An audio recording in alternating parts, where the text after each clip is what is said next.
Hey everybody, Dee Dee here for May Arts today, and I'm going to show you how to make that super cute little ruffled flower with the giant pearl center that's on my ornament. And I've just got a couple simple materials here. Wow, this might not be a good day to film. I've got 3925809. It's the sheer pleat box in ivory, or box pleat, excuse me. I've got a needle and some white thread, and you could use ivory thread or whatever you want. By the time we're done, the thread's not going to show. I like to keep things a little clean, that you know, they look a little more professional or manufactured. So I've got like maybe a 1/2 inch circle punch, and I've already cut out just some white circles out of cardstock. I really only need one. I've got a giant pearl. This is one of the biggest pearls I've ever seen. It's pretty big. I've got a hot glue gun, and I've got some scissors. And you'll see I always use Kai scissors. They're the sharpest scissors I've ever had. We'll need about, I would say 8 inches of our box pleat. And I just cut right in the middle there. And we're going to do a walking stitch. So I'm going to go in and out, and if you can see here, the ribbon folds over on itself 3 times. I'm going to make sure and go through all 3 layers just to give it some stability. Oh, and for my thread, I threaded my needle prior to starting the video, so you didn't have to watch me massacre that. But if you can see, I've created a little knot at the end, and that's going to help me be able to pull taut and make sure that my thread is tight in my rosette. Basically is what we're going to create out of fabric, or a yo-yo, or whatever you like to call it. So I'm going to go in, out, in, and I'm just going to keep walking stitch the whole way. I'm not going to worry about exactly where I'm going. I'm just keeping it close to the edge because I want to have a nice full flower. And I picked 8 inches because I want it to scrunch up quite a bit.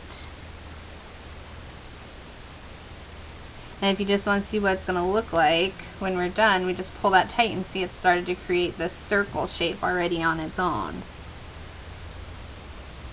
And just and the box pleat is really handy because you don't really have to measure much. The measurements are already there in the pleat. So you just go in and out, in and out. And you can do this with any ribbon you like. Just kind of measure, and depending on the look you're going for, you may want your stitches to be even, or you may want them to be scattered and kind of strewn around, and that's going to give you a completely different look because your folds will be different when your flower closes. I'm just going in and out of each one in all the places that the ribbon folds over itself to make the box pleat. I'm keeping it close to the edge, as close as I can.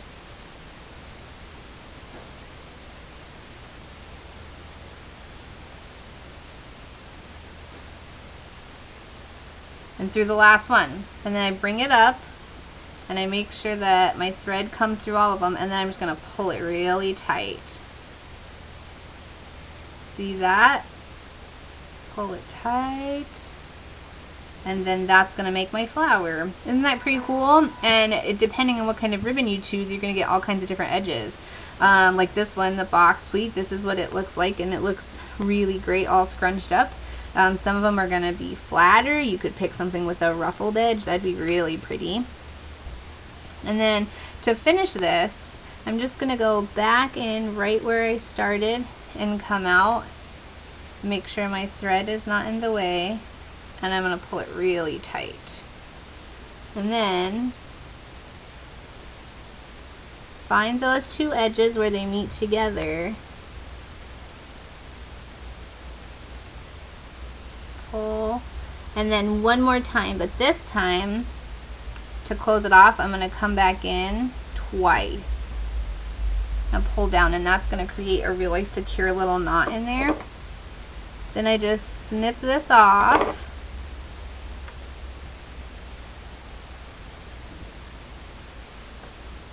see. And if those threads bother you, you know, snip those too. Okay. And then to finish it, remember this circle that I had cut, I'm going to douse it in glue. I've been using the word douse a lot. I think it might be one of my new favorite words. And I'm going to plop this down right in the center. And before that glue dries, I'm going to put my bead right there. See, there's the back. A little off center, but that's alright. And there's my bead. And then I can scrunch my flower up any way I choose. There. See? And they're fast, they're quick. You could make 15 of them and just have them all right there ready. And you can make them in any color, any type of ribbon. Even the box pleat itself comes in 4 or 5, maybe 6 other colors. There you go. What do you think? And you know, the more ribbon and the tighter you pull it, you can make it a little bit loose. You could use a shorter amount of ribbon. Each way is going to make it look different. Thank you.